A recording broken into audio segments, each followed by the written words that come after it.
Whoa, that's the wrong screen.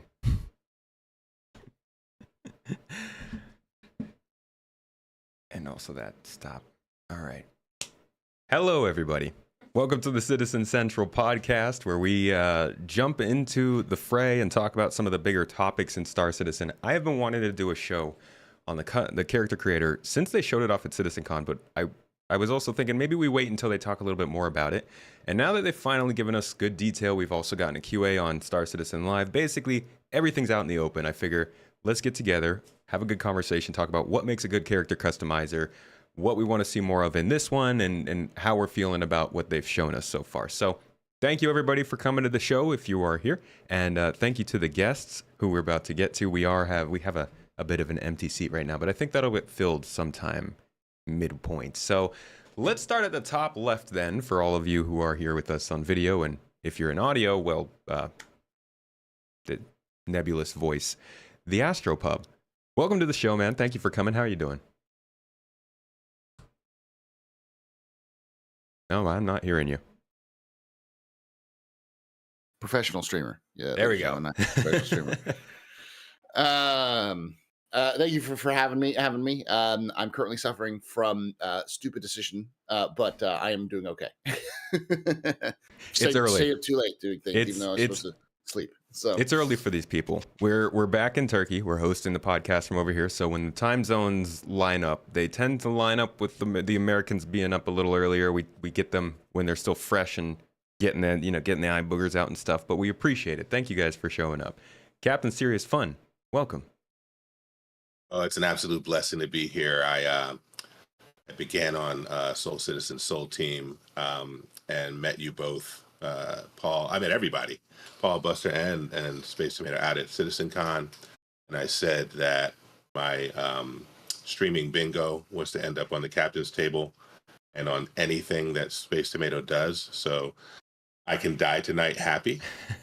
And so I appreciate you fulfilling my live stream.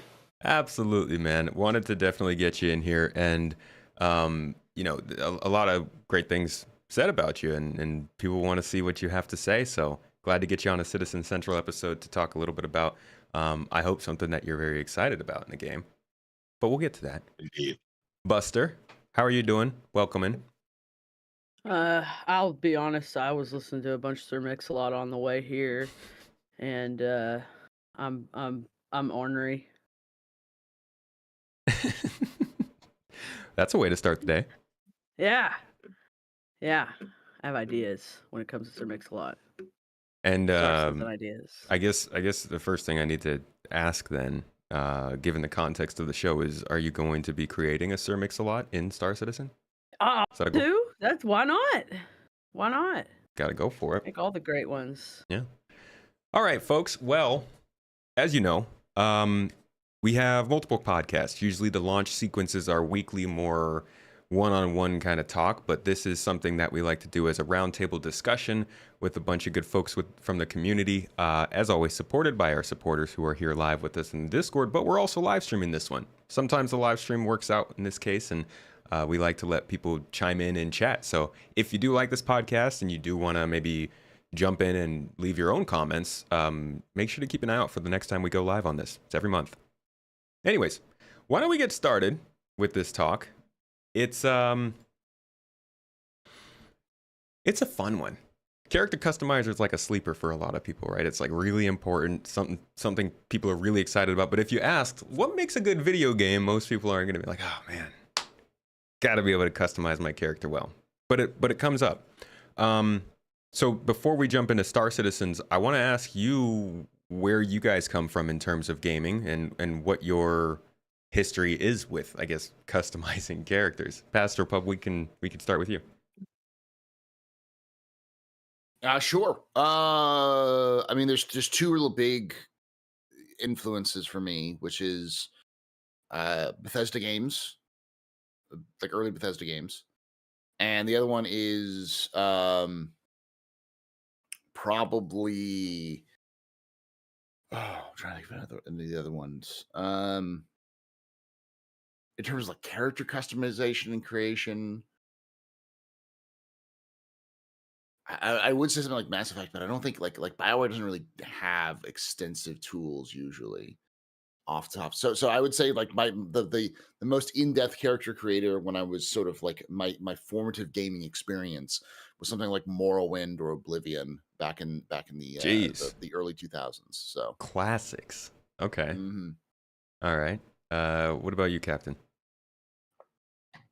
Oh, I mean, I'm the OG here. You can see from my beard uh, that Paul's my got game. work to I go do. all the way back to I go all the way back to the Telstar Ranger and Pong in 1976. But if we're talking character customizers, um, I can tell you that I have. It's been an ongoing journey to more and more of an ability to be able to look like this in game. And so Paul, I think, is right in calling out Bethesda. We saw some of that there recently. And recently I'm talking like 2014, Hmm. 2015. I was pleased with Elite Dangerous's character customizer. Um, I felt like I could approach myself or any character I might imagine um, with some limits on the uglyization, right? Or the super distortion Hmm. that people like to also do. And so I was really pleased with that. Um, when I think about the industry and where it is now and what Star Citizen's up against, I think about things like MetaHuman, uh, which I think is the standard right now um, out of the Unreal Engine. But Is yeah, I that think Elite Dangerous is a great example for me. MetaHuman is like the Unreal Engine default thing? Is that actually used in the Unreal games, or is that kind of like their background tech that people can pull resources from? I think it's becoming both, right? So it is the background tech, as I understand it, but it's also a framework that it can be implemented, a suite of tools that can be implemented in game. And because Unreal 5 is still relatively new, we're seeing that as Yeah. um, an emergent It, idea. But we'll see more and more of that. Okay. it's apparently not out yet. I just looked it up because I hadn't heard that term before because I don't follow the Unreal 5's development a lot because I always hear people like gloating about it, being like, oh yes, Unreal 5 is, and I'm just like, I'm so tired of hearing that. So I haven't really seen that. But It's now looking at literally it, the like, that's really the cool. best thing we've ever discovered since the automobile. How are you not studying it every day? Star Citizen should be made with it. Come on. it's it's cool, but like yeah, yeah, apparently it's still in early access, so it's not quite Mhm. out released yet to the public. So, but yeah, it looks powerful. Yeah, So. absolutely. If you Looks have, like good stuff.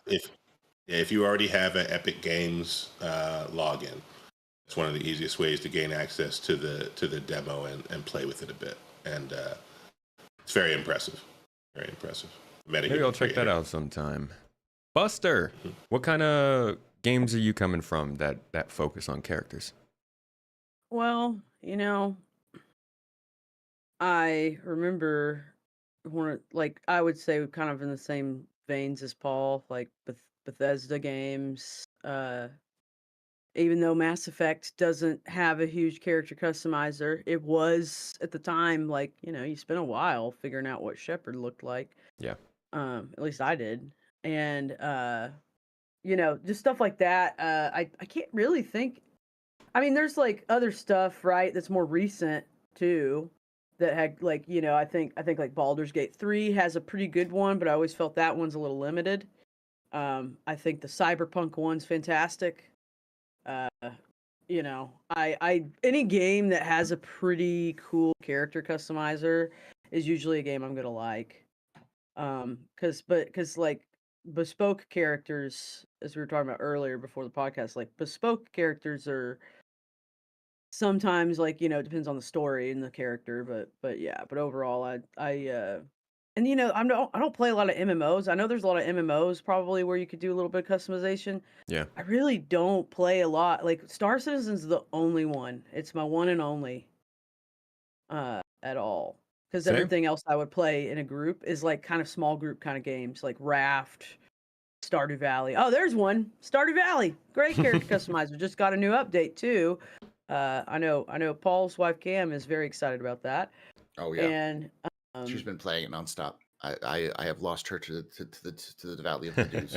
I'm about to get lost in it today. Yeah. I got hooked on Stardew Valley for a bit last year. I don't actually remember customizing my character though. Oh, we should all do like a group Stardew Valley. Yeah, because you can do online, I think. So Oh, really?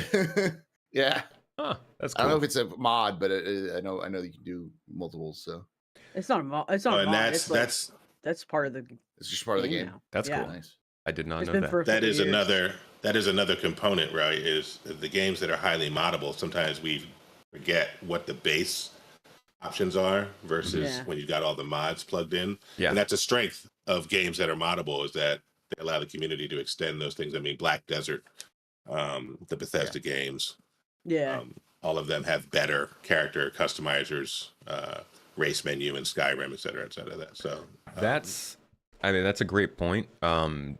Black Desert is one that I hear often as the sort of pinnacle of character customization, and I do wonder, what is it that sets it so far apart? What is it that makes a good character customizer in that game? Oh Well, gosh, you don't want to hear I- the answer. I do want answer. to. Go I ahead, do want to Buster. say. Oh, sorry. I do want to say before we get away from it too.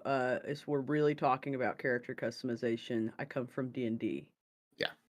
And role playing Right. games too, and that may not be as like obviously like a video game and all that where you can like put it together the same way. Like nowadays you can. There's probably some stuff out there where you could do it, but certainly like character customizer down to the stats back in the day. And I used to draw my own little characters and stuff, so I've always Yeah, loved a good character customizer. That's the ultimate. And Yeah. and I guess that's part of why Baldur's Gate would be expected to have a good customizer, but also I expected at Cyberpunk to have a very good one because it came from like the same sort of background. Now I don't know where that lines up because again, I don't play that many games, especially with character customization. So that's why I brought you guys in to ask more about what makes a good one. But I feel like Yeah. Cyberpunk's should have been kind of the same in that energy. Yeah, I feel like Yeah, it's pretty good. it's pretty good. Yeah. I mean, The fashion game is where it's at in Cyberpunk. Like all those little Yes. outfits Oh, you yeah. can find. Like I used to Mhm. wear this little like there's a couple versions of it in different colors, and it's just like a what do you call it? Like a leotard kind of, but it's like a jacket at the same time. I was like just the coolest person on a motorcycle in Cyberpunk City. Where It's a very Yeah, very cyberpunk leotard jackets. Cyberpunk's a great example of the distinction between the initial character customization that you can do Yes. and ongoing character Yeah. customization that That's you can do, right? and So, that's a huge point to point out is that Yeah. character customization at the customization screen is only the beginning of a Yeah. customization journey. Right. And I don't know, Captain Serious Fun, do you play a lot of MMOs? I don't, Okay. but I have enjoyed, to Buster's point, the customization journey in Cyberpunk. You're like, all right, I can do some things up front, but and especially Cyberpunk now, right? The ostensibly finished version. Mhm. I am never not continuing to tweak my customization, my wardrobes, the stuff that I find. Yeah. So yeah, but you were going to make a point about MMOs, Paul. Sorry. Oh, no. What I was saying is I think I'm probably the person who has the most experience with MMOs. I don't play extensively, but I played a bunch of them. And to answer your question, Tomato, about what makes Black Desert so important. So Black Desert has a couple of things, and one of the things that has it going for it is that it has a anime aesthetic, which is very, very strong. So it does the sort of photorealism anime vibe. It's similar to like Final Fantasy and some of those other sort of games where they're really going Okay. for a style, but they take that style and they apply like modern day it would be almost like an AI filter, like a Chat GPT or like a DALL-E sort of filter on top of it. That's the kind of style that it has. And the real reason why everyone talks about it is because it does have a lot of customization options, but you can't really make an ugly character in Black Desert Online. Everyone is beautiful. It's a universe where everyone is gorgeous and like flawless. So the same reason why everyone likes to like mod Bethesda games where everyone looks like they fell out of an anime or something like that because it's like perfect skin, no models, No like sunspots. yeah, nothing. Like it's just wonderful. Like almost it's definitely Uncanny Valley, but it's Uncanny Valley in the the fantasy sense. Hmm. And since it's a fantasy game, it kind of works with it. Uh, It's like but the Space Tomato universe. Everyone's beautiful when you come here. Everyone's yeah, well lit. Right? Yes. And there's no sunbeams shining down on your face in any weird face. positions. um, That's but I was Only gonna to also glorify us. Yeah. I was going to follow on to that. I think the big thing about MMOs that people need to remember is that the end game of all MMOs is fashion. Fashion is always the thing that everyone wants to do because fashion is so important for individualization. So, like, making something look like me may be important, or something that I want to look like may be important, but it's not the end of the road. The end of the road is something that looks like cool and the character I want to play, and then within MMOs is also have a distinct look that makes you stand out and make people go, "Oh yeah, that's that person," that kind of thing. right. And the last one because I forgot one that I think is a very important one that everyone uses, even though I think it's fairly simple, but a lot of people will kind of use that as a default when you're looking at like character creation, is The Sims. Because that's basically what The Sims is. It's just a character Yes. creator The Sims. with life mod attached. So Yeah, And if you that's ask my daughter how she evaluates character customizers, it really is on the basis of time. Do I spend as much time in this other character customizer as I have in The Sims? is more time. More time is better. More time is better. Okay. Right? Okay. More tweaks are better. I like that. I like that angle that you might have your initial character customizer that makes certain things a thing, but you're still customizing your character technically after the fact. Is that, you also mentioned it, the end game is fashion, right? Does that also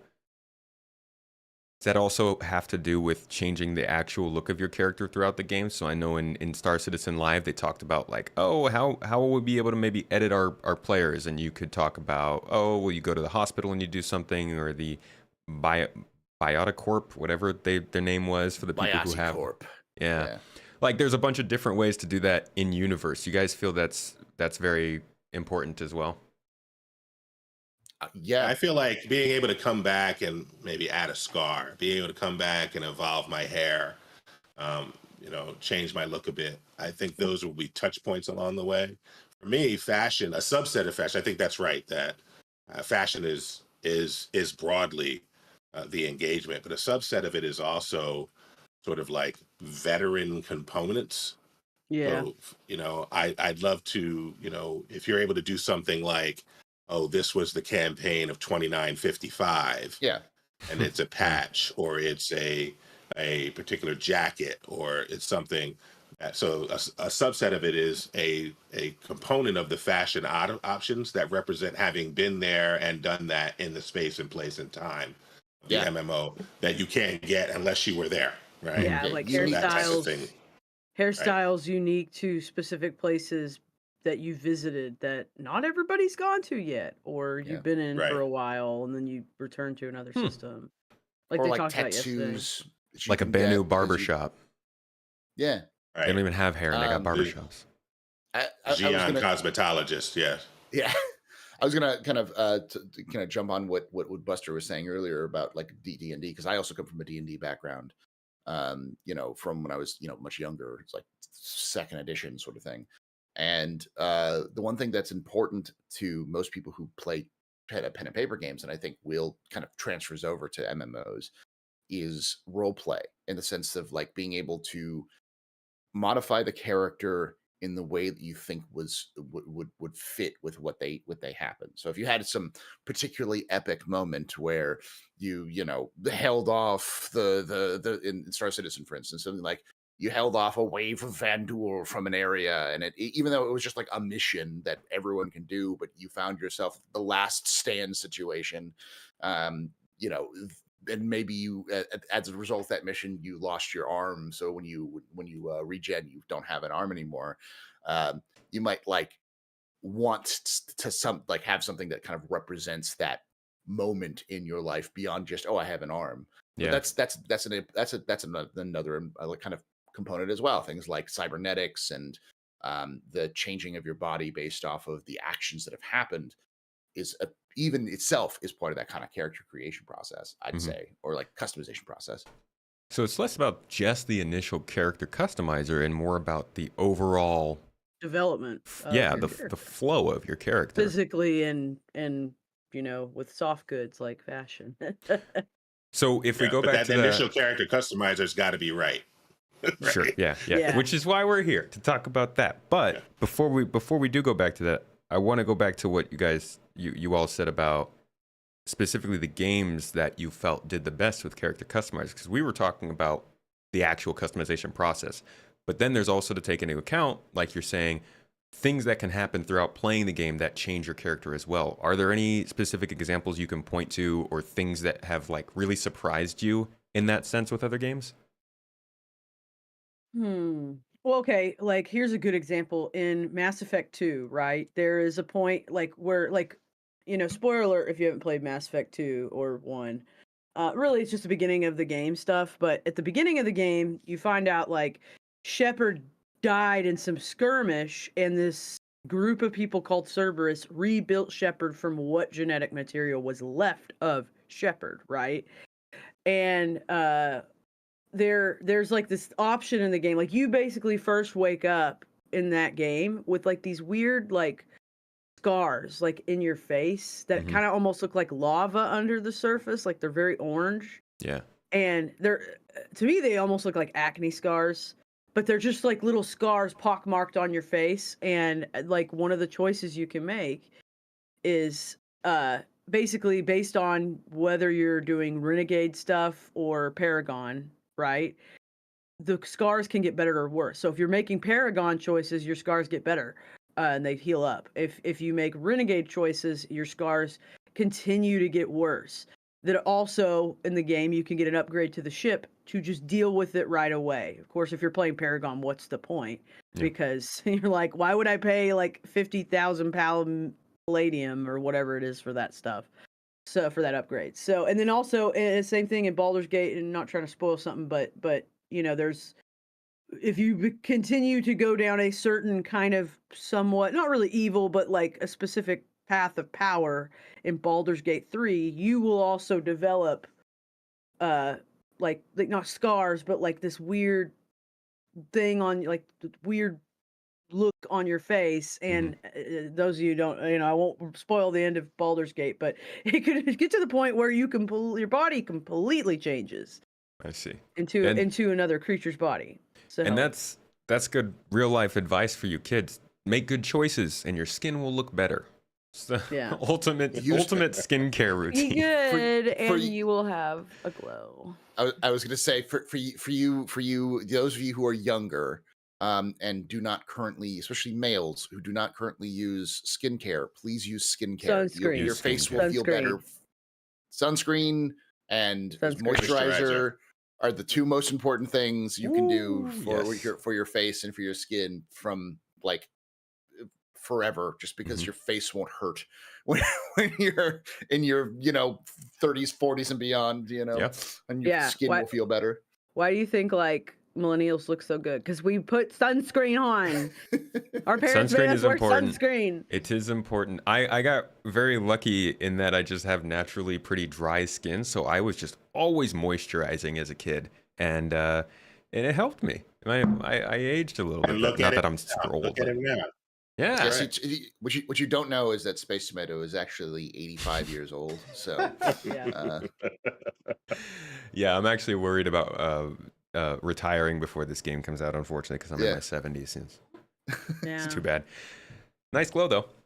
So I agree with the Mass Effect comparison. That was actually a really nice touch. I think the first time I ever experienced something like that was in Knights of the Old Republic, and I believe that's the first game where I actually used a character customizer, and it stuck with me. It wasn't super in depth, it wasn't super crazy, but specifically that whole idea of like, oh, your character's changing over time, you better watch out. And I wonder, can they do something like that in Star Citizen, or is it better to put that in the hands of the player with like cybernetics and tattoos and different things that you can do just to kind of show where you've been, as opposed to natural changes? The answer is yes. Yeah, Right? for both. But Yeah. Yes. we want it all. Yeah. Yeah, of course. I mean, I mean, who yeah. are we? We want it all. And it's speaking from the lore perspective of things like that. I think it's important that any of those sorts of things where, like, say you work with a Tavaran gang in the verse, that, or a Tavaran group in the verse, it's kind of like a splinter group, and they try to really practice the Rejora, and they bring you on board as help, and they start to trust you, and they give you access to like a specific tattoo that you can get, which represents your connection to the Rejora or to that group. That will give you more insight into that species' culture and their backgrounds, and it's a way of showing off something to like the general non the general player population, like, oh, this person has worked with this crew before, because there's no way you can get it without it. Mhm. And it grounds you in the universe, which is, I think, probably one, in my perspective, the most important aspect of any character customizer and creation, is that it makes you feel like you are there. It adds to that immersion, but also allows you to kind of fit in the universe. So like the way you look, and like in Skyrim, for instance, the way you the character, the race you play will give you different dialogue options based off of the people around you. So like, if you're like a elf, any of the kind of the elf character types in Skyrim, the Nords will like chide at you and be like, like, go to hell and stuff like that. Whereas if you're I think it's like an Argonian or a Khajiit, they'll like kind of be super like, stay away, Mhm. like you see, you're a thief, that kind of things, like Shouldn't have come here. Yeah, the stereotype stuff that kind of pops up for those sorts of things. That's just kind of an example, and I think that's something that you can see in Star Citizen, Yeah. as well, for based off of Yeah, your appearance and based off of what you're wearing and stuff like that. So And the components of that go back to the Ultima series in terms of visual games, and even further back to like the Zorks, where what you've done and how the choices you've made get reactions from the communities you engage in. And, one of the things that, for better or for worse, for CIG, that they've cultivated in us is an expectation of an elevated refinement of all of our experiences, right? So we have these broad sets of experiences in, say, the character customizer, and we're looking for CIG to take it to the next level, right, with Star Citizen. And so my hope is that, to Paul's point, it's not only what I choose character customization wise, but that CIG thinks about what that means where I have reputation and what NPCs might say to me there, versus people who were negatively impacted in other parts of the galaxy by what I did, and what happens and what they say to me when I go there, right? Right. Like, oh, this guy was part of the such and such campaign, and that starved us for 3 years, right? They hate us over there, and they love us over here. I'm hoping, and we could still fill portions of our CIG journey with Hopium, but I'm hoping that type of thing, that type of customization, both of my body and of my choices, is reflected in the communities that we're in and that we traverse. So Yeah, there's an interesting. Sorry, go ahead. I was gonna say, just remember, this is the game of consequences. right. Which we or like. Choices have consequences. I'm going to use the less not lewd, crass version of, as someone said in one of my chat earlier, that Star Citizen and CIG, or CIG loves to play, loves to make Star Citizen the mess around and find out game. Like that's what they want it to be. They want it to be to be like, oh, Consequence is the video game. I find out so much. So much. This game is all about cover your ass, because yeah, it's they're not going to tell you you need to do something, and you can find yourself out in space without like oxygen or something, and it's just, oh, you should have thought about that. It is going to be interesting. Last night we were doing overdrive, and you saw in the chat, a guy was screaming in the chat going, 20 hours in prison. I'm like, oh, you thought you would come in and do the things you do in other MMOs, and you messed around and found out. It's going to be 20 hours in prison for you. Because reputation is something that we know a lot about. But now that we're talking about character customization, and y'all are talking about how it progresses as you play, and with the Mass Effect as the example, we see that it's more like there are many different ways Star Citizen can help our characters be customized without just this customizer. You also mentioned that you want to see them go above and beyond, though. What do you think would take this experience to the next level? I'll start there. One, I already think the V1 of the character customizer looks like pretty on par with other things in the industry at a high level. As far as above and beyond, I mean, obviously, like they talked about it yesterday in IC, like there will be more hair, there will be more options for things like that.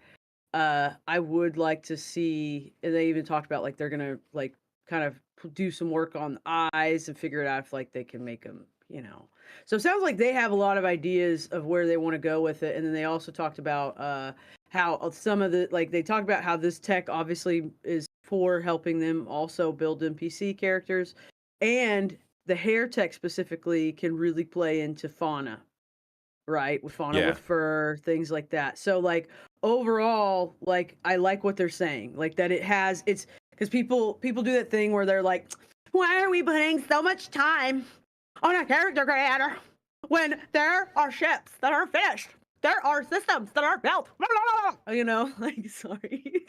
That's how that's been happening, and of course, like just because it's not important to you as a player doesn't mean it's not important to other people. And the thing is there will be people in this game that maybe didn't think they care about a character creator, right? But then they will use it, they will continue to play, it will continue to develop, like we're talking about. Like you can get a tattoo because you joined this gang. You can get that hairstyle because you went to that system and that's like a hairstyle they did, right? You could do those kinds of things hopefully in the future. And like I think there's some people that won't care about that stuff that actually might like have a moment to get into it. So that's to me the beyond more than anything is converting the unconverted. And also just like having those aspects where really everything we've already been talking about, like all these extra things, but overall, like definitely in the future I want to see improvements to makeup. I think the makeup looks great at this first pass, but I'm kind of curious as to like, will we have like multiple styles of makeup, or is this just kind of like color blocks that you can edit for now, right? Yeah. But yeah, I would like to see a bit more art. Like I would really like to see them kind of have some artistic choices of their own put in. But yeah, overall I would like to see more body customization as well. They kind of talked about that yesterday. Yeah, and we will definitely talk about that here, because I think that's a big one, and one that a lot of people feel is missing.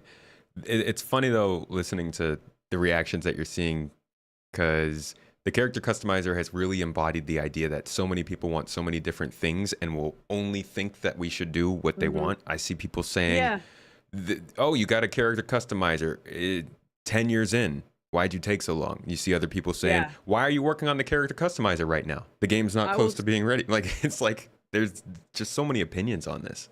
I will say this here, and I will say this now. The reason a character customizer, and a good one, is important overall to the development of this game, out beyond like the mechanical obvious points of it, right? Like you can make a character, Beyond all that, the reason it's important, and look at me when I say this, chat, and I'm going to say this to all of you.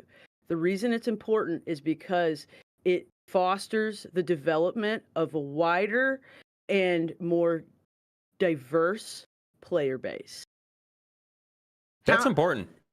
Yeah. It's so important. And the thing is I know that some people would sit there and say, well, I don't care. They keep continuing with the I don't care. I don't see why people make such a big deal about it. How would you feel if like the default character in like every other game that you're interested in playing is somebody that doesn't look at all like you all the time? Yeah. All the time. And if you don't even have an Right? option to change that.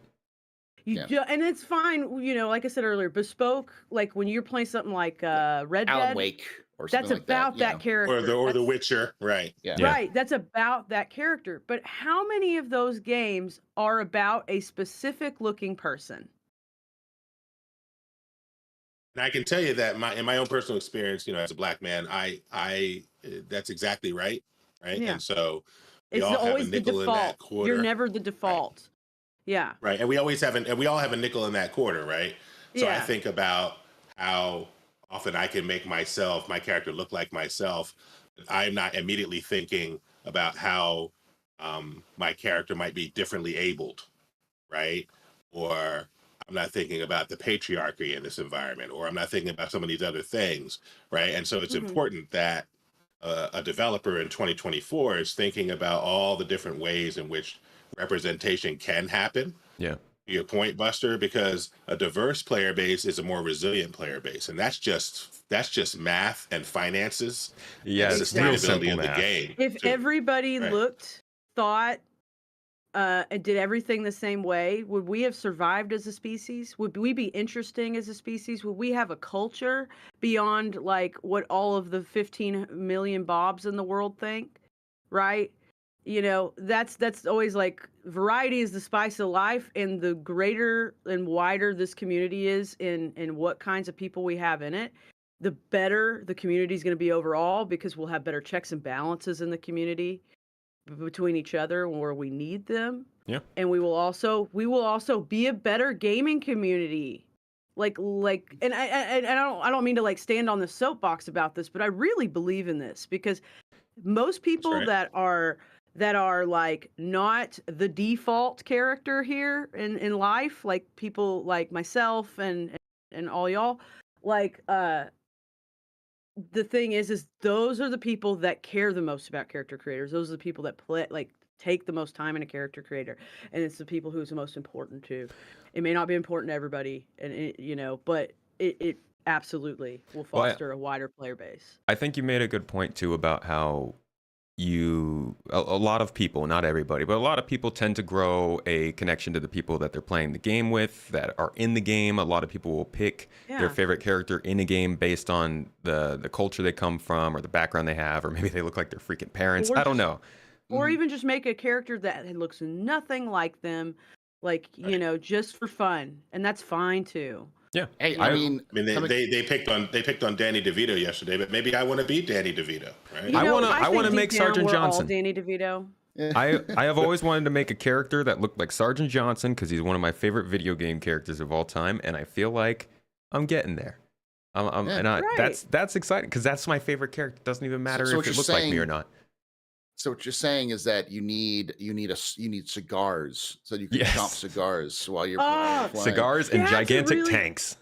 That's a really good point that when we were talking about like what do you want to see in the future, that accessories that of that nature is a really good one, like stogies, like little baubles that like those weird pieces of jewelry or whatever. That's something I will say. Jewelry. Yeah. Like fidgets, like things you'd have on like on your stuff that you might fidget with and stuff. I was gonna kind of add to this is that coming from the queer community, one of the things that's very common in the queer community about things, this is a common trope, is that a lot of people in D&D, like people who are trans, who like do play D&D, will often, before they realize they're trans, they'll realize that they're playing the gender that they've always wanted to be. Yeah.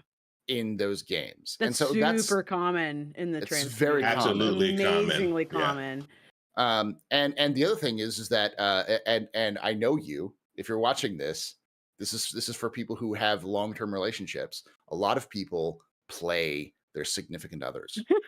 They'll create their significant others in game because they just want to stare at their they want to stare at their significant others the entire day, because that's what they think is maybe it doesn't have to be you. It could just be someone you like.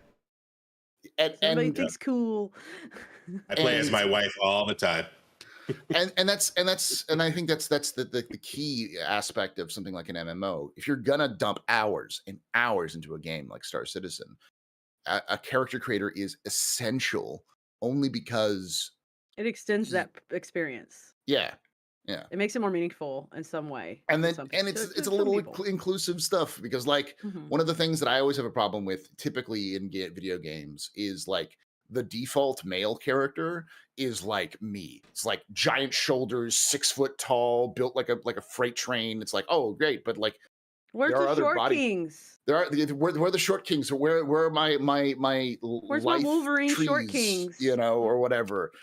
And Yep. I'm glad that CIG is kind of moving that way, where they just have just two body types, and then you can just attach anything you want to either of those body types, because that Yeah. kind of makes it so that you can create that like sort of ambiguous, sort of appearance that you wouldn't be able to create in another game. So Hey, I like that kind of If aspect. I can't make my own customized spaceships in the game, then you better let me make my own customized person. Because That's a like completely different want, Good point.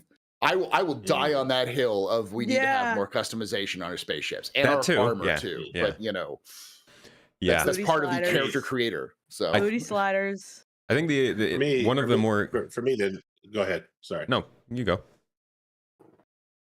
I was just gonna say for me, really quick, the next steps here, what I would like to see in the future, is an integration of customization, reputation onto all of the systems that they're building out, working in an integral fashion to produce unique experiences that I can have that would be really hard for somebody else to have the exact same way, right?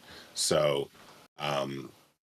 you know, I hope then they're not afraid to, make the Kurthok really xenophobic or something, right? So that it's hard to get to those systems, and when you get there, you're not treated well. Yeah, right? yeah. And to have that evolve, right? And things like that, right? Because this conversation So- eventually leads to maybe you can play different alien races, in which case, that customization is also important. An alien race you might not be able to go to certain places in the human system because they don't like aliens. You might not be able what to. kind of Tavaran are you? Are you a assimilated Tavaran, or are you a Tavaran that's still trying to hold on to your culture, or that Stand up to the man. Disgusting senator. Gross.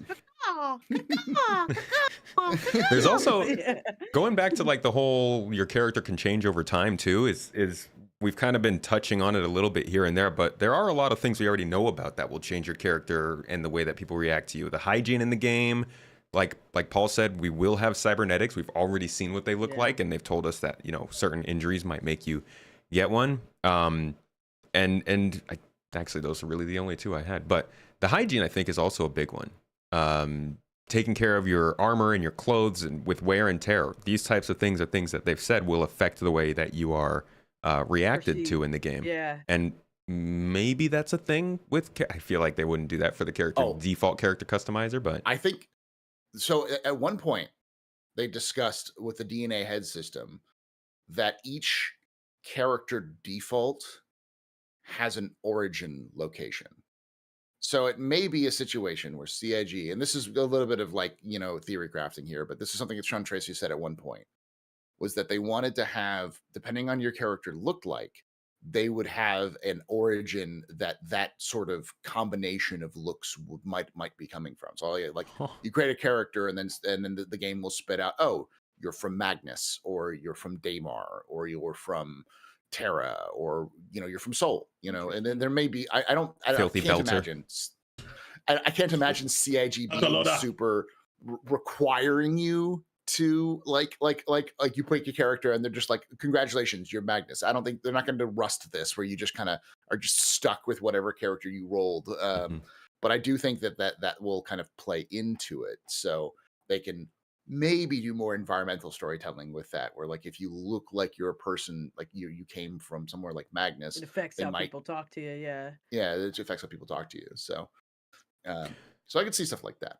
And of course, also, I think that the content, like we're going to see the customizer affect the gameplay? Because I think it's a key component of the gameplay because of reputation. Right. You know, if you want to get, they talked about the rough and ready, right, with their tattoos. That the closer you, like, the more you know them, the more you're going to be able to get their tattoos. And I can't imagine CIG not doing something where, like, if you put those tattoos on, it's going to affect the gameplay. So it's like the reputation itself is also tied to your customization.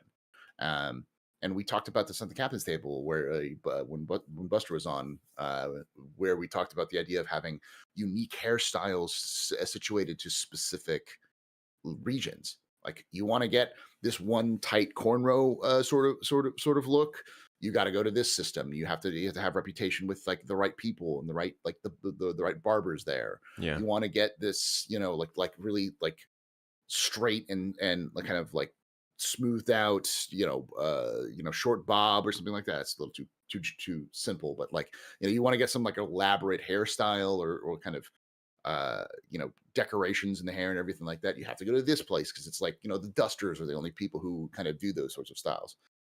So yeah, so the customization is already being kind of implemented into uh, the gameplay itself as part of a fundamental like backdrop. So And to the reputation point, what happens if you build reputation having had a certain look? Mhm. Or having had a certain set of tattoos, and then you change that because you want to change your look up? Does that reputation then diminish because people don't know you the way you look now? Right? So there's lots of interesting ways in which this can go. Yeah, this starts to tread into that ground of gosh, what do people call it?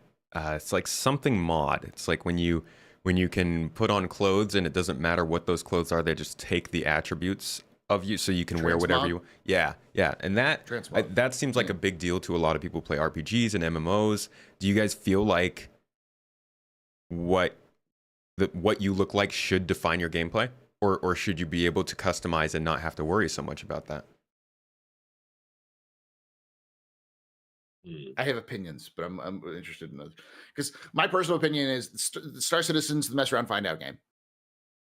Yes, 100%. The way you look should affect you, should affect the universe you're in. So if you sat there and you ground out Ninetales rep for hours, and you got, like, their tattoos and their gang, like their symbols, maybe you got, like, a custom cybernetic arm that's only made by, like, the mechanics at Ninetales, has, like, you know, like a snake or like a fox somewhere on it. And it's really good because it's got a really good rep. But then you're like, I need to, like, pivot away from this because I'm not really liking, like, the way this is going. I want to do something else. It's like, you know, you got prison tats and you get out of prison. It's harder to get rid of those things, and it's going to have a reputation attached to it when you're walking around. So you walk around with a Ninetales cybernetic, people will be like, oh, that person worked for the Ninetales. Even if they don't anymore, that reputation hit should still there. Imagine seeing a bunch of pirates with, like, tons of UEE tattoos everywhere. Like, no. Look at us. Look at our tattoos. We're okay. I think that'd be that would be also something, like, you know, military folks get tattoos of their units and their symbols all the time. That would be another kind of aspect of, like, because it's like not only just a character customization, but it's also, and like that whole, like, as Captain Superfun was like, oh, part of the campaign of 2974 or whatever. That will also kind of be like a sort of hybrid of reputation and like customization. I don't know. I like that idea, but I like it too. And it's interesting tension. Yeah, it's an interesting tension because on the one hand, we want to have space that reflects the best of diversity in terms of how players can access the game. But on the other hand, we do want some tension in the game from our choices, right? This is a game of consequence, right? Do I want to be permanently marginalized from whole areas of the game because I joined Rough and Ready and got tattoos or whatever? No. But do I want somebody to confront me about that? And for me to be some game loops and game arcs for me to have to journey down in order to, you know, help them come to a new realization or to shift something. Yes, I do want that. It's a slippery slope, but as with everything in Star Citizen, they say this themselves, and I think a lot of people who are fans of this game believe in the idea that, like, push it. Make us, like Buster said, the game of consequences. Give us consequences. Make us think about what we're doing, but make sure it's still a game. Make sure it's still fun and intuitive, and it's not just going to completely ruin someone's day because they didn't pay attention to this part of the game. I think that's also pretty important. Yeah, I mean, That's right. One of my biggest critiques of Bethesda games is there is no action. Your actions have no consequences. There's no weight to your actions. Yeah. So like you can be a member of the Thieves Guild and the Mages Guild and the Fighters Guild and the Assassins Guild, and there's no consequences for any of those actions, even though unless you're like actively pursuing actions for those guilds. Maybe. Yeah, but I mean, like for instance, if you're an Assassins Guild, you're the leader of the Assassins Guild. Nobody notices. Yeah, it's like that's what makes you a good Assassin Guild leader, Paul. Well, yes. Come on. But if everyone knows you're the Assassin's Guild leader, or that sort of thing, like you're killing people, and like you get caught accidentally doing something, you're not going to lose that reputation. It's not like suddenly everyone's gonna be like, this guy's a murderer. Like that, they don't do that at all, because they're all about trying to make it so that everyone can experience all of the game in one playthrough, which I understand. That's a good mentality, but CIG fundamentally doesn't have that mentality. That's why they built the reputation system, which is not new. It was in Freelancer. Like it's an old Chris Roberts system. So it's just an evolution of that system. And so I do think that because of that fundamental nature, I do think that there will be consequences to your actions. I don't think it'll be irreversible, but I do think that those consequences, and I think that's important, is having the consequences and having your custom options have that thing. Like talking about transmog, that example of somebody getting like a custom Nine Tails, like cybernetic. I don't think you should transmog stuff like that, because that stuff should be unique. Yeah. And you shouldn't just be able to turn it into a UEE, like thing. They're very, very, very intense about what's branded as what in this game. So it would make sense for them to not override that. Well, crafting will help us discover what their intent is there. Mm-hmm. Yeah. So, all right. Very interesting. So 50 minutes in, I think we've had a good introduction. Let's talk about the new character customizer and our favorite parts of what we're seeing. Maybe I'd like to start with this. What is the worst part of the existing Star Citizen customizer that you are now seeing updated and you would like to point out as being really, really nice? I would say the bespoke makeup looks to skin tone, personally. Even though they're good makeup looks, it'd just be nice to it'll be nice to change up, like have something more customized. But two, just like the fact that there's there's variety in what we have, right? They have like a lot of variety in all the heads, but it's only like a dozen heads or something per gender, per presentation. So it's I have a specific recipe, you know what I mean? And I could do that recipe probably like with the absolute accuracy each time. And I would say, like, the way in which you do it is pretty chill, right? It's not a super hard character customizer to use, but in comparison to what we're seeing coming, I think this one's not as intuitive as maybe the next one will be. So that's kind of my just basically the lack of like big choices. I think it was pretty confusing to newcomers. Like you said, not super intuitive. Not super intuitive, but because especially the head blending. I think that I don't think I've ever used a character customizer where I could take two heads and blend them to start with. So that took a second to go, oh, okay, I can blend heads. Mm-hmm. Can I get pulling the feature and blending that, but blending a whole head was like, oh, okay. Yeah. Took me a second to grasp that. How about and saving your settings? Yeah, Jaybird Max in your YouTube. Yes, the lack of the ability to save settings. True. That was my statement, which was just the lack of the ability to save, and now with the new one being able to export it, and then also and maybe save the file from your user folder too, right? Yeah, you can do that too. Yeah. So it's like the idea of you can create a character as a default base character, like this is the character I want, and then save it, and then come back and modify it later if you And need then to, send like it to your whole org so everyone looks the exact same. Yeah. that. Jake, CIG, My robot. Jake CIG CIG's community manager told me at one point, or told a bunch of people at one point, that they want to see a literal army of clones to kind of copy the actor who played the clone in Tamora Morrison. From Clone Wars? Tamora Morrison, and just to make that, and then have an entire org of called the 501st. It's just the same character. You know, we need that's the armor coming. now. You know, that's They've got to get some armor that looks slightly like Clone Trooper armor. And honestly, what generation Clone Trooper armor was the best? Like, what would you go with if you had to? Mark II. The Mark II generation, I think, is the best. But that's just me. We talked about this last night. We were like, how fun would it be to do a Tamora Morrison and then send that to Tamora Morrison as a way to invite and then promote Star Citizen, to do the woman that plays Kamina Drummer in The Expanse, and then to send that to her. Right?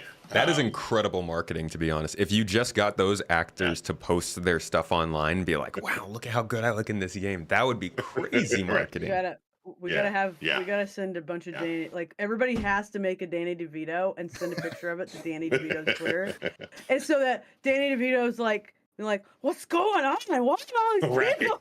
This random game. Oh, look, these people just. Captain, did you have anything that particularly stood out to you as a big step up with this new creator? I don't know if it's a big step up. It's the right step up for me, Yeah. right? Which is beards and goatees, man. When I cut off my beard and goatee, my children run. And They cry. My wife makes the scrunchy eye face, like no. So, there's always been a bit of sort of moving very quickly past the character customizer, because I just couldn't do that. Yeah. Right. And so I remember shouting at CitizenCon, like, beards. And I took that Travis Kelce, Andy Reid meme and put beards. The CIG. Yeah, people were So very it's excited about the beards. I'm very beards and goatees. The hair system that they've made, it's one of those nice things about this company. They take a long time to do stuff, right? And people will say that they try to reinvent the wheel at every possible place, and maybe they don't need to. But one of the things I appreciate about them is that they do have the time and perceivably the funding to do things a little bit more in depth than other companies, where other companies might just be like, hey, we don't have the time to come up with new types of hair to do something unique. They can say, they can actually go in and create something new in their engine that might not seem necessary to a lot of people, but dang, the hair looks good. And the way that the hair curls, it looks like my hair, and I feel like I have not been able to experience that much in other games. Like I'll try to customize, and they'll have some of the hairstyles that you want, but oftentimes they look kind of plasticky, or they look like they're just a single piece of something rather than a bunch of separate hairs curling in the right way. It's like an artist drew in like a hat, basically, of hair, or whatever, and then just puts it on. Because I wanted to say, like, on that subject, I think it was at your birthday party, I was talking to Abdi, and I was saying, like, it was that same day, because it was it was second day of CitizenCon. And y'all are having your party. I'm hanging out with Abdi, and I'm talking about, like, what I think it was you too. You're standing right there, maybe too, or was it Honey? But I was talking and saying, what did you think of, like, the hair, and Abdi was like, it needs a lot of work, and I'll tell you why. And Abdi, like, explained to me, like, exactly, like, it's basically the lighter skinned folks' hair, but it's just, like, worked in those hairstyles. And he was saying, it needs to be a different hair texture. And I was like, of course it does, but I didn't, like, in seeing it on a screen, like, 70 feet away, I was like, oh, that looks good. And then he really pointed out to me the issues with it, and to see that turnaround since CitizenCon to now, and how much that's improved, like, that made me beyond, that made my heart sing. And the commitment that they made, you know, because Yo-Yo Yeah. Mag, Abdi, myself, others, we were like, hey, we'd like to see this thing, and Tyler was immediately like, we're on it, we're aware of it. Yeah.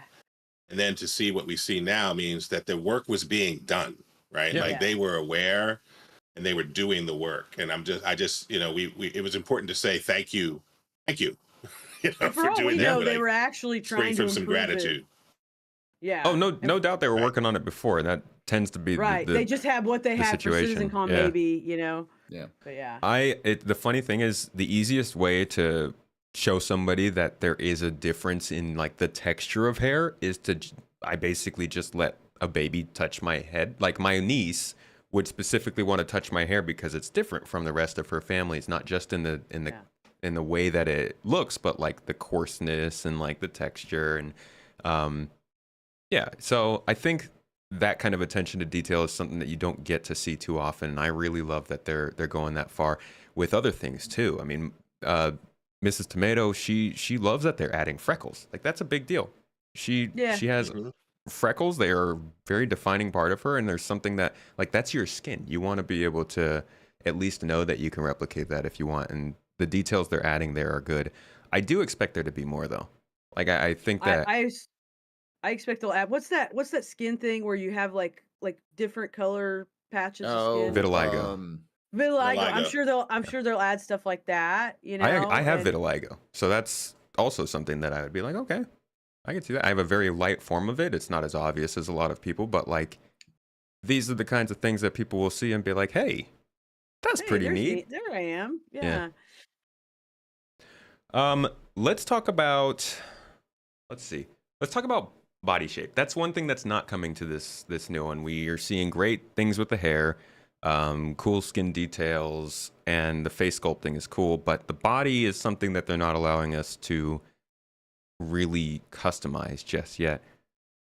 But they've also talked about possibly having that be a thing in the future. Do you think that'll actually happen? Or do you all think that will stick with the same shapes because of the animations, the ships, all that kind of stuff has to change? I think they'll kind of start out subtle. It'll be like shape, like it'll be like some body shaping, like maybe like making your instead of like outright making your character like super tall or super wide or super skinny or whatever. I think the first iteration of that personally will be presets. like the rounding out of features, right? Like instead of having like a really toned arm, you might have a less toned arm. Or instead of having such a toned belly, they will round your belly out if you want. I don't think it'll be super extreme in the beginning because they talked about yesterday, like they're saying like, oh, if we make your character taller, that naturally makes your arms longer, and then we have to figure out how to redo animation so that like a cup meets your face at the right spot. Oh boy. So the yeah, smallest things. They said because there's so many bespoke animations, right, that are based on like how the skeleton moves. Like it's about the skeleton. I can't remember how he explained it, but he basically said we kind of have bespoke skeletons right now, and we have to do some work to get all that animation work to work for any length of limbs. So that is a huge undertaking. They said that's a big one for them. So And I think, like I said, I think it'll be subtle stuff in the beginning. We have to remember that our rig, that first and third person rig and that unity of it, other games don't do that, right? So you sort of absolute in real time, I'm seeing what you're doing the way you're seeing it from your perspective, and I'm seeing it from third person perspective. Other games fake a lot of that.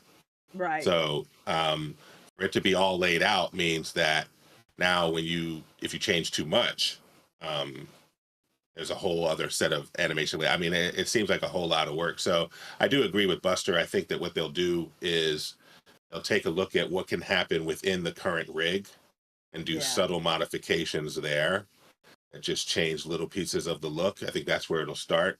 And if the game lasts long enough, then maybe in year 5, we'll start to get other stuff because of all the work that would be required. But I don't think that'll happen. You have to read. Yeah, that's why I'm wondering if it's worth even going back to all that after they've gotten farther and farther along on this, because then they start to look at things like cybernetics and, like you guys all said, things that happen throughout the game. is it worth it to go back to the initial customizer and create the ability to have all these different body types? Because there's also aliens at some point that that they want to incorporate. Right. Well, and, I think that's where it gets done. Yeah, I was going to say Yeah. that's the thing is That that would like, be when it. you have aliens, they're so different in terms of body structure and body shape. Like we know that the Tavaran are super thin compared to like your typical human, and like they're super like lanky, and you don't Banu are have that. huge. And Banu are super tall, and Vandul are super tall. Yeah. and the Jean are super short and chunky. Like they're like about a foot shorter typically than humans, and they're much wider with their Mhm. like shell-like thing on their back. So it's like, so that's something if they want to do, and CIG has said even recently that they still want to do aliens, that like that's going to be something that happens. And it's always important to remember with CIG is that CIG fundamentally is the kind of company that will say we can do better, and they'll put the resources in to make it better over time. Yes. Much to the Yes, they chagrin will. of many a Star Citizen player. Even They'll in be like, chat at this moment. No.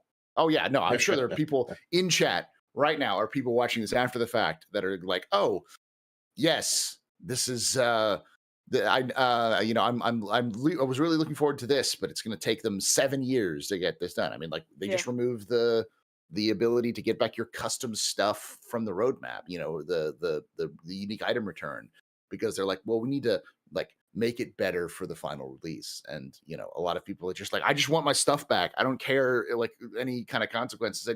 I want my fancy stuff back. So yeah, but I 100% believe CIG is going to do it just because they can. And if you're listening, CIG, booty slider, please.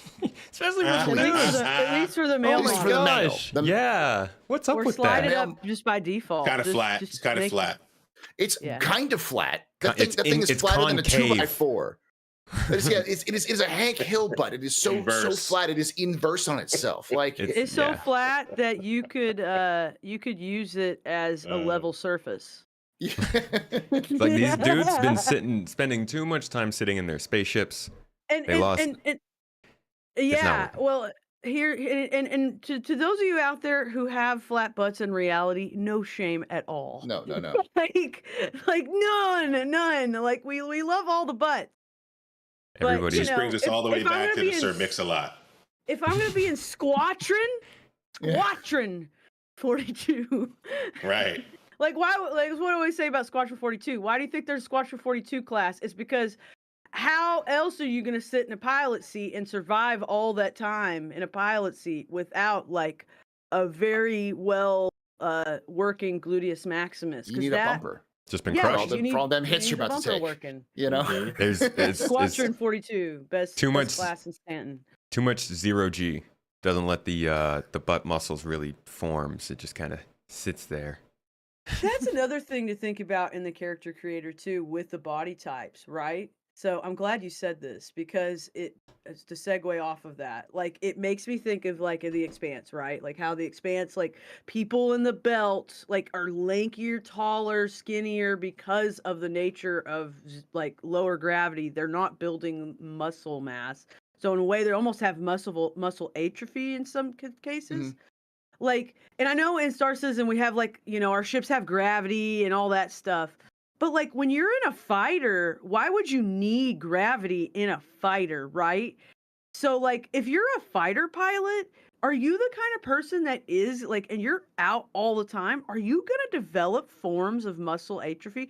And again, I'm not trying to like add something for CIG to do that's super extra, but like it could result in like something the way like your character stats are affected over time, I think would probably be a better way to deal with that than like if unless the character customizer whole thing like can make subtle adjustments over time as your character's in 0G more.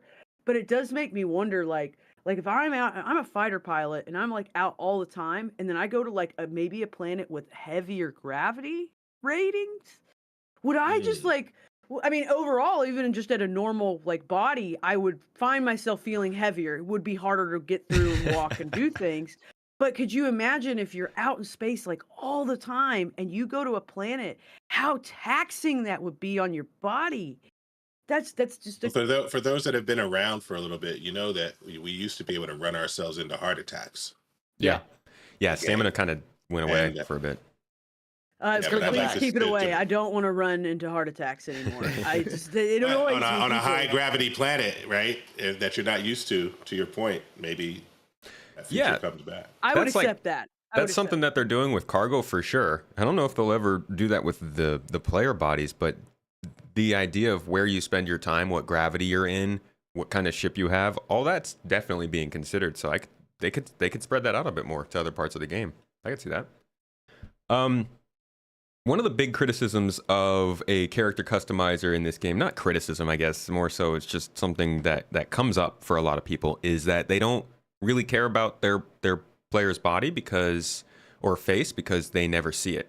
They're always wearing helmets. They're always wearing a spacesuit.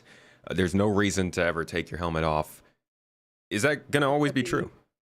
No. No. No. I hope not. I'm all you need to do is look at like landing zones and notice that when you land at a landing zone and you get out of your ship, you get out of the hangar, you go towards the spaceport. When you're going from the elevators to your hangar to the spaceport itself, you go through these like turnstile like things, and then you go through this giant sort of semicircular like light area. When you run through, you hear like a wow as you go through it. That's a security depot or a security checkpoint. Mhm. And they won't let you go into systems. And I know a lot of people are like, oh, well, there's just guns. No, they're going to make you take off your armor in some places. So you're They're just like going straight up. lockers. Yeah. That's why they have lockers actually working on the locker system right now. They mentioned it in the last monthly report. They're working on that system right now. And it's just, 100% you're going to have to. And some mission givers, because they're increasing mission givers as well, some mission givers probably won't even want to talk with you if you have full kit on, because can you imagine how disconcerting it would be to work with somebody and have them, even if they're like if you're working in a very militaristic But capacity, you look obvious. when you say in the U.S. military or in most militaries, when you're on base, you're not walking in full kit, just like kicking down the door for your commanding officer your when they helmet call on. you. You know, it's They like just came off the battlefield. Yeah, they're just like, Ready what the to fuck are you go. doing? Yeah, They said that are too. you high? In Inside Star Yeah. Citizen, back when they first brought in Yeah. Reputation, they were like, you might not have the reputation or the look for the person who's assigning you that mission. Yeah.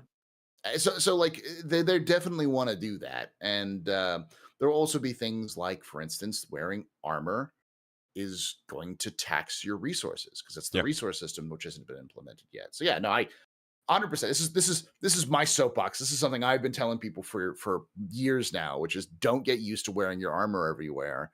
You're going to have to either have to take it off or want to take it off because it's going to impact your character's ability to do things. Right. Because they want it to be a conscious choice that you put on a vac suit and a helmet. Yeah. Like, oh, I'm about to go into combat. I need to depressurize the hull so I don't, if when the bullets go through, I don't lose all my oxygen, and wear a vac suit. Or I'm in a dangerous area. I should probably wear a vac suit. There's they want to have that also- Star Trek experience. Where you run around in normal clothing rather than just running around in full armor all the time. Yeah. How much of a dork do you have to be to just always wear your work clothes? Yeah. And maybe you want to use your ship's life support system instead of using the oxygen that's in your suit for whatever reason. Obviously, you can always refill it, but like you're saying, there's resources. There's things that you might actually care about that call for you to take that stuff off. And also, a lot of events just call for clothes. Like, we might literally have missions that are like, you need to go to this party in clothes undercover and talk to this person. You can't do that in your armor. Those are always the best missions too. The ones where you gotta look super hot. I love that. There's one in Skyrim. There's one in Mass Effect. There's actually two in Mass Effect. There's some of the funnest missions are those ones where it's like, hey, don't look like you're gonna kill everybody. Go in, look kind of hot and sexy, and talk the people up, and find the things, and do the things. That's fun. That's fun. That's fun. I mean, it's a great question because lots of times we spend all of this time in games on our character customizer, and we don't see ourselves close up to see how light diffuses and goes under the skin, and we have to stop and make a decision in camera mode, or we have to stop and make a decision to really look at ourselves, and we go, oh, look at me again, right? But it's not integral to the gameplay. And so I think that's the challenge for CIG, is to to Paul's point and to Buster's point, to make moments and experiences and scenarios where that happens. And not only do I get to see myself and the work that I did on the character customizer in context, but I get to see others and the work that they did. I also think that there's an opportunity, certain mission givers for certain cinematics, right? That simply just show off us in our best light at certain points in the mission, right? Or as a culmination or an end to the mission cinematic, right? That allow us to see ourselves in those lights. Yeah. And so it's up to CIG to create those opportunities, to make it more interesting and valuable, and to make it a value add across the Star Citizen experience, to have done the work of the character customizer, and don't make it as I don't want to come out of the setting as often to take a look at myself and others. I want it to be more integrated into the experience. Yeah, it's like immersive to deal with that. Let's talk about short hairstyles real quick. This is a question I forgot to get to earlier when we were talking about hair. The buzz cut. Everybody in the UEE space seems to have receding hairlines. Why is this? What are we missing? Because the managers of CIG all have receding hairlines, so they just took pictures. They see themselves. Yeah, like the models they're using are all them. All the ones like that looks like me. The old "it looks like me" argument. They're just like they're seeing helmet coming on and off. Yeah, helmet coming on and off. Yeah, there it is. It's just that friction. You never know if there's some kind of presets that they use that, like, okay, here's where the hairline starts, like, I need hairline customization. Yeah, I want to be able to hit a slider and like move it up and down my forehead and be like, look, you know what, that looks just adding right. Like 3 more years of development. Okay? Hairline customization, brow unification, we want it all right there. I actually do think that that's probably a skeletal thing, because like the face has a certain hitbox, and that they want to make sure that the face is like dimensions are the same, so that you're not sitting there with like a gigantic hitbox for people, like you have, or have people be like, oh, I'm gonna meta play, I'm just gonna make a tiny face, tiny face and tiny body, like they want to do that so they don't get hit in FPS, and that's just kind of like a more of a meta decision than an actual decision. And I don't think that's a fun or interesting gameplay dynamic. So that may be a consequence of that. Yeah, because you can't fundamentally change the size of your face. That like you're not going to be able to take your hairline from like here to like here. Yeah, because like that would change the dimensions of your head too much. So it's like you can kind of tell the transition from their face customizer to the actual like skull rig behind the ears. You can kind of see it. So yeah, that's fair. They talked about that yesterday in terms of not wanting to go too far and people being able to, because that every FPS player would have the smallest everything, to Paul's point, and it would just become a certain type of meta as opposed to a full expression, right? How about scanning faces and bodies and importing that to just get the exact character model that you want? I mean, it would be cool. Oh, EA Sports did that, didn't they? You were able to do that with your face, and you look like a monster. Or like FIFA. It's awful. Yeah, it just seems like it's, to me, I think it's like a cool thought and a cool idea, but one, like, what happens to that photo? Like, one, where does the data go? 2, what kind of whacked out shit are people going to take pictures of and trying to make it into a face? That could get out of hand very quickly. That could get out of hand. And some people be sending pictures that are illegal in some states in the United States, and at least to send without consent. And the thing is like, the other thing too is, again, that just seems like something that they gotta like think about in a way that, like, look, I try not to like give Chris Roberts new ideas as much as possible, right? We As gave him like cool as that 6 would today. be, but I don't know. I don't know. It just seems like just do it. Just do it yourself. Play with it. Take the time to figure it out. Save the file. Be done with it.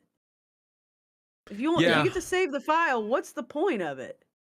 I mean, And I it's not suck gonna at look character great. creators, so I kind of get it. Like, I'll try to make somebody who looks like me, and it definitively will not. Like, it's like, do you Yeah. know what you look like? So I get some people would maybe just want to like take the easy way out to get somebody who looks like them or somebody they know. But again, it can get a little weird when you can just pick anybody from the world and recreate them in a game. And Well, there's a complicated legal situation as well, because if you take a picture of Mark Hamill and import that picture into the game and then create Mark Hamill, is CIG liable for stealing the likeness of Yeah. Mark Hamill and putting it Yeah, in a video that's a game good point. without his consent, or Or the image backers itself? themselves. Oh yeah, but also the image itself, that the picture is also copywritten. So if say you took a picture of Tom Holland, right, and some paparazzi had taken a picture of Tom Holland on the red carpet, that picture is owned by that person who took the picture, not by Yeah. Tom Holland. Mhm. Which is so even though it's Tom Holland's picture, it's owned by the person who took the picture. Right. So if you took that picture and uploaded it, it's both a violation of Tom Holland's rights for recreation in a media that they didn't have a say in, and B, it's a violation of the copyright of the person who took the picture in the first place. So like, and this is one of the reasons why we're never going to see like being able to upload images and put as like stickers and put them into your ships and stuff like that, because there's just so many copyright violations that people will run through because people don't really know about these things, and CIG doesn't want to like walk into that legal minefield for a minimum amount of customization. Also, Yeah. That being said, I do imagine third-party websites, once the character customizer is up, where you put an image up and they go, in order to maximize getting this image into the game, move these sliders this degree in this way, right? And it'll approximate that image for you. I would not be shocked if that popped up.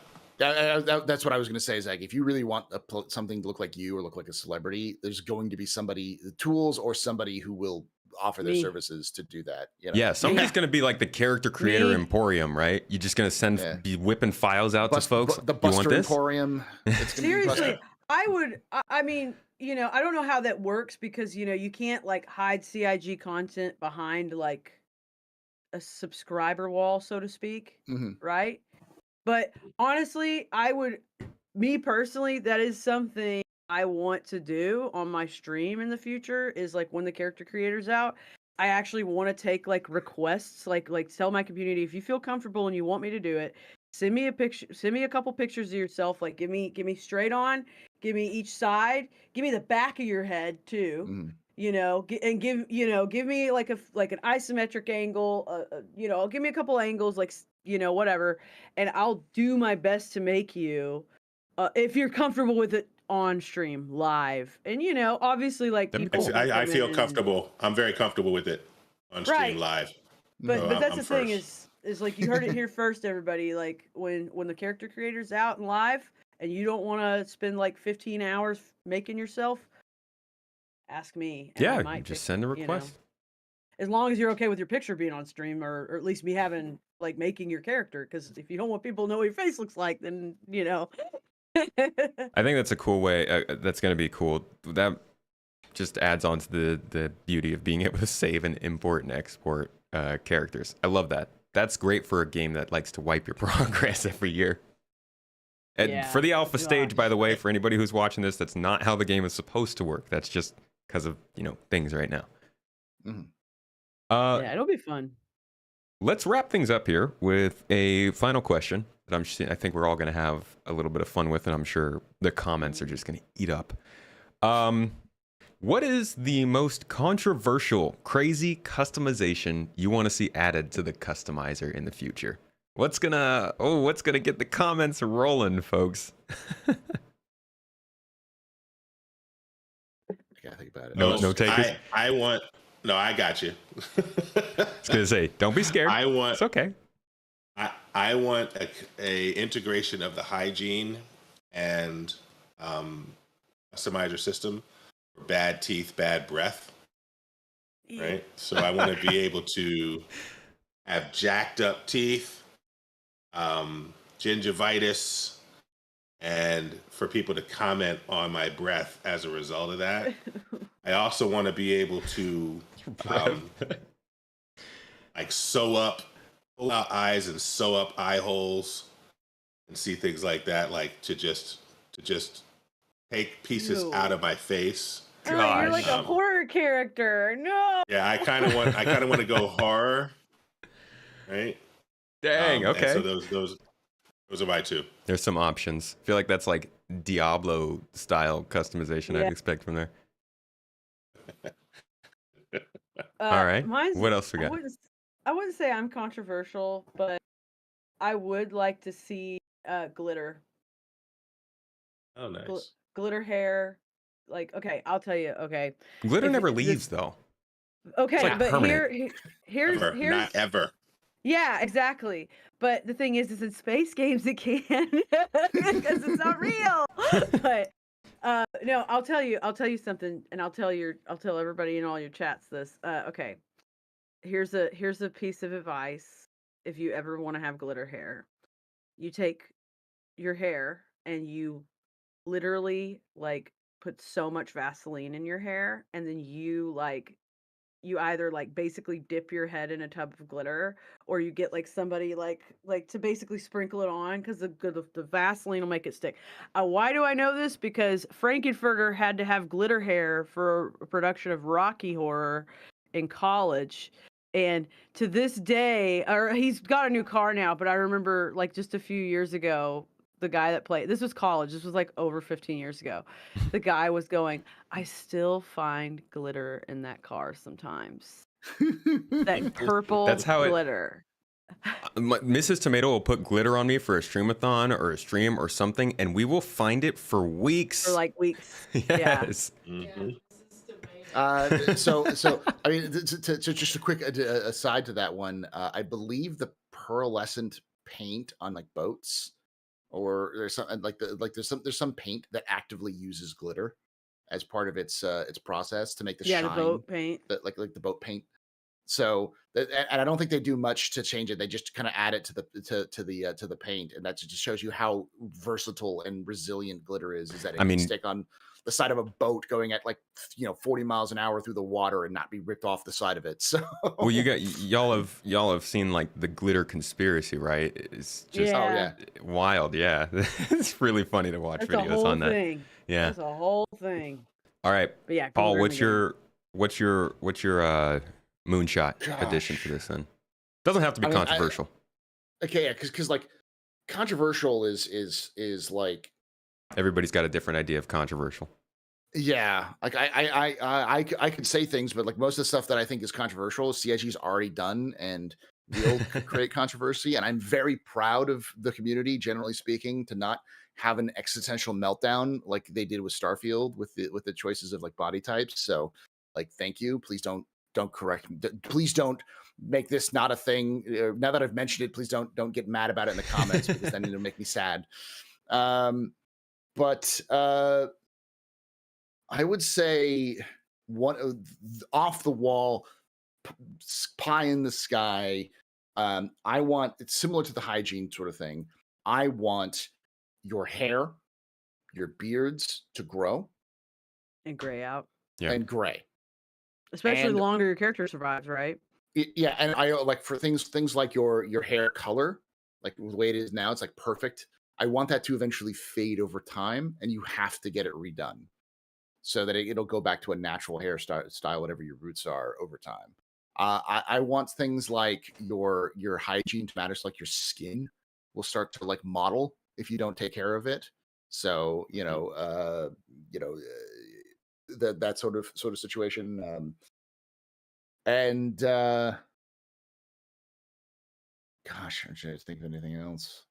I also don't think you should be able to make monsters in Star Citizen, in the sense that like the ye olde Monster Factory joke, like the hero of Kvatch, like the guy who took a dark elf in Oblivion and turned him into a fish, like a fish man. I don't think you should be able to do that in Star Citizen. So I think I do think that there should be some limits on customization within somewhat human parameters Yeah. for the character Yeah. creator. So you want not to make everyone beautiful, but like everyone's going to be at least realistic in some way. That it seems like somebody's that's mouth isn't like under their chin. Yeah. it seems like that's kind of what they're trying to do with the whole you can sculpt people, but you're held within the bounds of our face models as opposed to just anything, which is cool. Mhm. The hair growth stuff is pretty common in like Rockstar games, right? They do that Yeah. pretty regularly. Yeah. I think also things like you get fat over time if you're not exercising, or you get toned if you do exercise. They that sort kind of thing. talked about that yesterday. They didn't Yeah. say necessarily from that, but they talked about like if they did do body types or more body type customization, like maybe if you're a bigger person, you know, your character may not run as fast, but they're solid and they could, you know, they could have like more strength or something. They talked gingerly about maybe body type actually affecting body's performance. Yeah, cost and benefits, right? I Yeah. think my addition to this would probably be this is gonna be terrible. This comes from my Far Cry days, but I would love to see us be able to actually get sicknesses, diseases. It doesn't have to be something that like sticks with your character permanently, but it would be cool if it was like a long-term sort of debuff in some area, because that was one of my big introductions to RPG games and like immersive sims, I guess almost immersive sims, was Far Cry 2. Right. And how you had to deal with that malaria and like figure out how can I play this game in the style I want, but also take care of this thing that I would be can't so get away cool. from. And that I wish they had done that with Cyberpsychosis and Cyberpunk. But I think there's a lot of opportunities to complicate gameplay by giving people those little debuffs without, you know, something you can get rid of, but it makes for a much more unique experience for certain people. And it also builds the risk. Maybe you don't want to go on that derelict ship because it was a Bioticorp ship shipping some weird stuff, and they said that people went in there and died, and like that kind of extra mystery and complication to stuff could be cool. Yeah, like They already showed us the blood and tears dynamic, right? So yeah. imagine you starting to bleed from the nose, and people going, "Hey, your nose is bleeding," as an indicator Right. of some of the stuff that's happening to your body. So Well, it's like that episode of what is it? There's 2 episodes of Star Trek about the exact same disease. It's the naked time and the naked now in TOS and TNG, where basically each time they go on a ship, somebody takes a glove off to There touch you are. something, and boom, everybody's suddenly Keep your trying to gloves get on. everybody's trying to get with each other or fight each other all of a sudden. You know, like wouldn't that be like that would be cool? Like you said, the mystery of it. Like Yeah. that would be so cool to find a derelict ship, like literally the same thing. Like suddenly your heart rate's going up like 20 minutes later and you don't understand and you gotta get somewhere or find a medical center to get figured out quick, or, you know. I got these involuntary weapon loading animations, and your teammates are like, "What are you doing?" You're like, I can't control it. I'm shooting That one everybody." person had to take their helmet off to look cool. We told Now they here told we us are. they never take their helmet off, and we tried to tell them you have to, and then they did, and look what happened. Shame on us. Yeah, Shame. shame on us. All right, folks. Thank you so much for joining me for this show. Talk about the customizer and really, I think just like character. We didn't even focus a ton on the customizer, Yeah. more just character customization in general, which I actually think was a good angle to take it. So thank you for the discussion and joining me. If you have any last thoughts on it or anything that you wanted to say before we go? Ready for it, excited for it. Ready to go. And if you're not ready for it or excited for it, that's totally okay. Just don't Yeah. knock other people for caring about it. Yeah, That's that's all. fine to not care about this part of the game. It's reflective of where the game is going this year, and I'm super excited for everything that we're seeing. This is version 1. CIG has even said that they've already got the tools done, so just prepare yourself, because CIG's work ethic is very weird, where everyone thinks CIG is lazy, and the answer is no. They do a ton of stuff. It's just most of the stuff we can't see or just doesn't come out there. So, like, Yeah. we're already It's- seeing a lot of that. That like now that these tools are done, like they're just kind of going bleh, and just kind of just going for everything. And I think that's going to be the character creator is going to be one of those those aspects where we're going to start to see like it's like, oh yeah, it's okay, and then like 3.2, 3.1, it's like 10 new heads, 5 new haircuts, 15 new presets, and you're just like, okay, what's going on? And then 2 years from now, it's like so many freaking heads have been imported to the game, and so many different hairstyles that you can almost have every hairstyle that is physically possible to mankind, sort of situation, because that's the kind of people CIG are. They just like to have fun, and once they have their tools, they'll go for it. So Yeah, be prepared. That's how they be. All right. Well, thanks again for joining me. I'm going to give y'all one last time to let the folks know where they can find your own content, and we'll go in reverse this time. We'll start with you, Buster.